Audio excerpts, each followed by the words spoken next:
کوردێک سوپای بۆ عێراق دروست کرد و سوپاش بووە گەورەترین نەهامەتی بۆ کورد.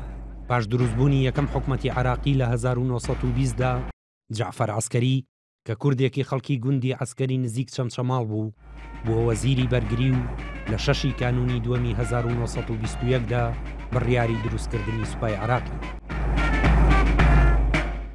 لە حوزەیرانی هەمان ساڵدا 19 لیژنەی بۆ کۆکردنەوەی خۆبەخشان بە سوپا دروست کرد و تا کۆتایی ئەو مانگە 334 خۆبەخش کۆکرانەوە کە زۆرینەیان لەو ئەفسەر و سەربازانە بوون کە پێشتر لە سوپای عوسمانیدا بوون و یەکەمین فەوجیان لە ژێرناوی فەوجی ئیمام موسای کاظم لێ پێکێنرا.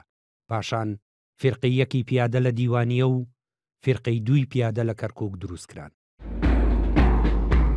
لە ئابی 1922دا بۆ پڕکردنەوەی پێداویستیەکانی سوپا کارگەی سەربازی سوپای عێراقدا دەمەزرێت و خەڵکانی مەدەنی و پیشەساز بەڕێوەی دەبن.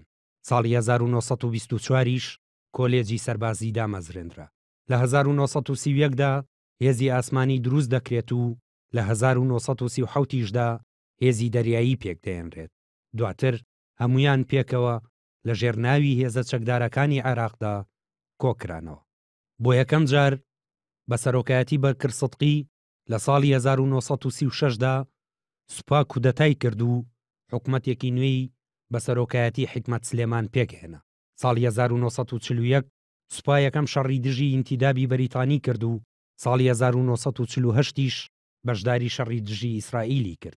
ساڵی 1958 بە سەرۆکایەتی عەبدولکەریم قاسم حکمی پاشایەتیان ڕووخاند و عێراقیان کردە وڵاتێکی کۆماری. لە 1963دا بەعسیەکان عەبدولکەریمیان کوشت و خۆیان هاتنە سەر حکم.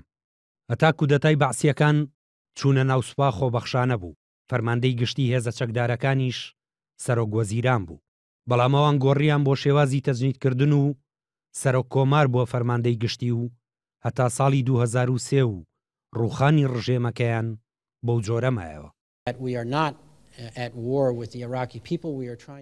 لەو ساڵەدا و بە بڕیاری پۆل بریمەری حاکمی مەدەنی عێراق ئەو سوپایە هەڵوەشێنرایەوە و سوپایەکی نوێ لەسەر شێوازی خۆبەخشی و لە ژێر فەرماندەیی سەرۆک وەزیراندا دروست کرایە. جەنگی 8 ساڵەی عێراق ئێران درێژترین و خوێناویترین بوو کە سەدان هەزار کوژرا و بریندار و کەمەندامی لێکەوتەوە. لە کۆتایی جەنگەکەدا ژمارەی هێزە چەکدارەکانی عێراق 1 ملیۆن کەس بوو کە لە ڕووی زۆری ژمارەوە گەیاندیانە پلەی چوارەم لەسەر ئاستی جیهاد. بە درێژایی مێژووی دروستبوونی هێزە چەکدارەکانی عێراق هەمیشە لە دژی کورد جەنگاون و هەوڵی لە ناوبردننی شۆڕشەکانی و سەرکوتکردنی داواکاریەکانیانداوە و لەو پێناوەشدا لە بەکارهێنانی هیچ توانە و کەرەستەیەک نەسڵە میونەتەوە.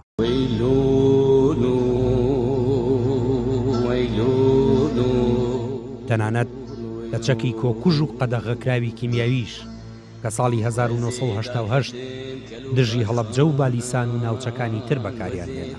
لەگەڵ کۆتایی جەنگی ئێرانیشدا ڕژێمی بەعەس هێزە ملیۆنێکی ڕووکردە کوردستان و بە چاوساغی جاشەکانی ئەوسا لە پرۆسەی ئەنفالدا دەستی کرد بە جینۆسایدکردنی کورد کە بە یەکێک لە دڕندانەترین پرۆسە سەربازیەکانی مێژوودا دەنرێت.